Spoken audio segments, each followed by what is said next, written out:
एक बड़ी विचित्र कथा है। एक विज्ञान शिशु नामक बालक की कथा है। और विज्ञान शिशु के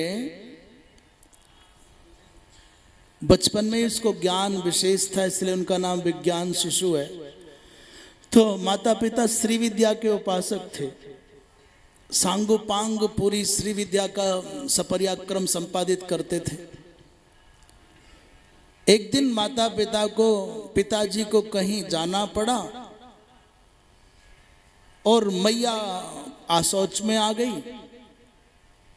उन्होंने छोटे से इस 5 वर्ष के बालक से, विज्ञान शिशु से कहा, बेटा पूजा तो क्या होगी, तेरे पिता है नहीं, कुछ मत कर, माँ के सामने तू दूध का कटोरा रखा, वो वहां से जो गाय का दूध आया है उसका भोग लगा दे।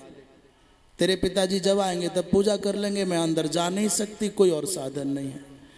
तो विज्ञान शिशु दूध का कटोरा लेकर के, छोटा सा बालक, अंदर मंदिर में पूजा गृह में गया और भगवती के आगे वो चांदी का कटोरा है उसमें रखा।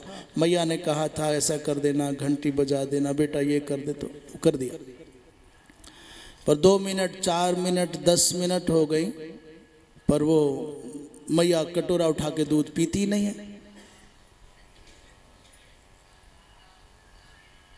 इसने सोचा कि मुझको मंत्र बोलना नहीं आता, भोग लगाने की विधि नहीं आती, इसलिए माँ दूध नहीं पीती है। पिताजी दूध पिलाते थे तो रोज भोग लगाती थी, आज नहीं हो, मेरा जनेऊ नहीं है शायद इसलिए।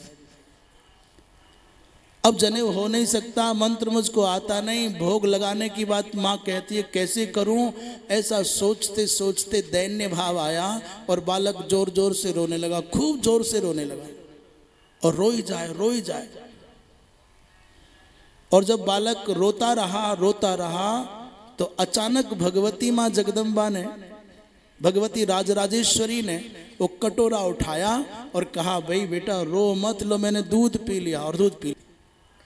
तो जो विज्ञान शिशु है वो रोने लगा, माँ मैं बालक हूँ, मैं अज्ञानी हूँ, मंत्र नहीं आता इसलिए तुम पाती नहीं हो। उसके रुदन को देख करके भगवती ने कटोरा उठाया और कहा, चुप हो जा भाई, ले मैंने दूध पी लिया। भगवती राजराजेश्वरी माँ जगदम्बा ने उस बालक के देखते देखते दूध पीना प्रारंभ कर दिया और एक ही घूंट में सब दूध पी गई। तो कुछ देर तक तो बालक चुप रहा, पर कटोरा खाली देखा तो और जोर से रोने लगा। अब माँ ने पूछा, भाई अब क्यों रोता है? तुम चाहते थे कि दूध पी लूं तो पी लिया, अब रोने का कारण? बोले पिताजी भोग लगाते तो आधा बच जाता था और मुझको ले जा करके देते थे, आज तुमने सब पी लिया, मेरे लिए बिल्कुल नहीं बचा, आज सारा दूध पी गई, अब मैं क्या पीऊंगा? तो कहते हैं माँ ने उस बालक को अपनी गोद में उठाया और अपना स्तन्यपान कराया, अपना दूध पिलाया।